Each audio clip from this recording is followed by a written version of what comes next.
Fiċ-ċentru ta' detenzjoni ta' Ħalfar beda jintuża apparat mediku ġdid li permezz tiegħu isir test li jverifika jekk immigranti ġodda ikunux ibatu bit-tuberkulożi.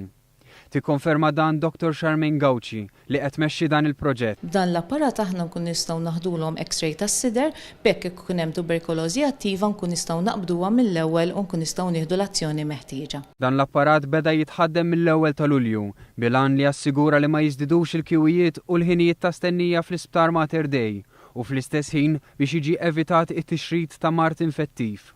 Il-Kurunell Brian Gatt li jmexxi ċ-ċentru ta' detenzjoni spjega kif dan l-apparat qiegħed ikun ta' benefiċċju fil-ħidma tal-armata. Flok noqogħdu nieħdu l-immigranti dawk li jkunu ġejjin u dawk li ħajspiċċaw mid-detenzjoni noqogħdu nieħduhom l-isptar.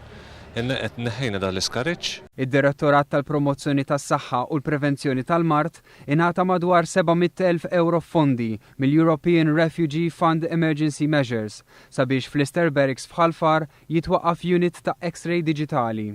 Min barra dan, twaqfu wkoll 3 sezzjonijiet ta' iżolament għal immigranti b'mart infettiv li ma jeħtiġux kura immedjata fl-Isptar Mater Dei.